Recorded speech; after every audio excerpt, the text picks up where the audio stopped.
Should you work for free as a freelance videographer and photographer? Yes and no. Let me explain. Working for free is one of those really controversial topics when it comes to freelancers, and depending on who you speak to will depend on what answer that you get. Yes, working for free has its benefits, but you shouldn't be doing work for free, and it's wrong that you're expected to do work for free, but it can help.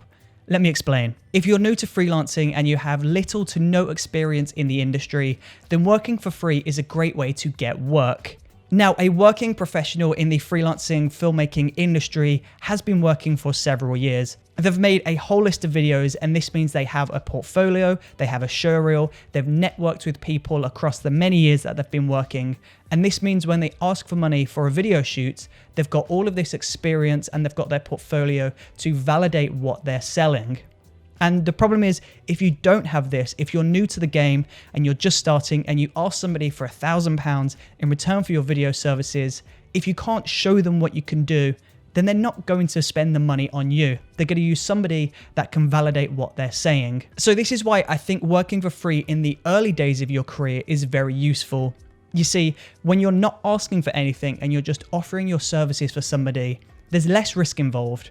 If the photos don't turn out very well or the video doesn't look right, it doesn't really matter at the end of the day because no money was exchanged. The only thing that is wasted is time. And yes, time is valuable, but people are more willing to risk their time versus their money. You see, the problem is though, it's very easy for creators to fall into the trap of only doing free work, especially when you're working with returning clients who only know you as somebody that doesn't ask for money. It can be very difficult to make that switch and go, I know I've done all of these other shoots for free, but on this shoot, I'm going to charge you XYZ amount. It can be difficult, but it has to be done.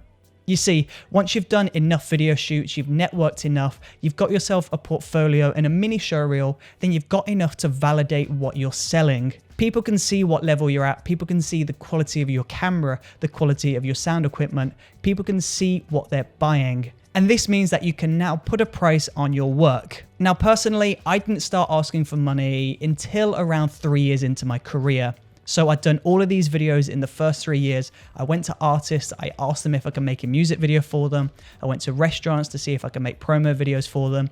Never once did I ask for a penny until I got around 3 years into my career. And it was at this point that I started asking for money. And then from there, I just asked for a little bit more than the previous shoot. And it just kept building and building to a point where I'm now a full-time freelance filmmaker. So basically what I'm trying to say here is, yes, it's really important that you get paid for the creative work that you do, but you can't start to ask for money before you can show somebody what you can do. So here's my advice. Some people might not agree with me. That is completely fine, but this is what's worked for me, and this is what's worked for a few other creatives that I know. Create as many videos and photos as you can in as many areas as you physically can. Aim for at least 3 videos in each area. So we'll do 3 music videos for free. Then move on to fashion videos, do 3 of those for free.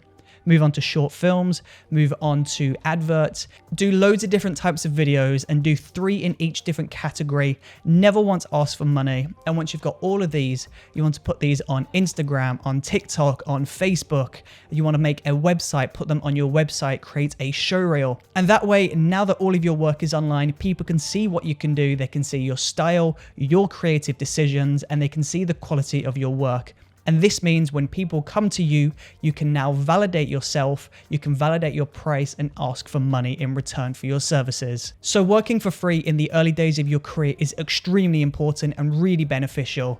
But if you keep continuing to work for free for the rest of your life, then your interest in filmmaking will only ever be a hobby rather than a career. So work for free for as long as it takes for you to get to the point where you feel comfortable asking for money, and then start asking for money and turn your hobby into your career. So there you go. That's my advice on the working for free argument. Of course, some people might not agree with me on this, but that's what's worked for myself. I've seen it work for other creators, and it can definitely work for you. So work for free in the early days, ask for money, and you're going to have a great career.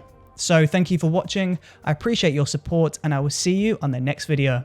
See you there.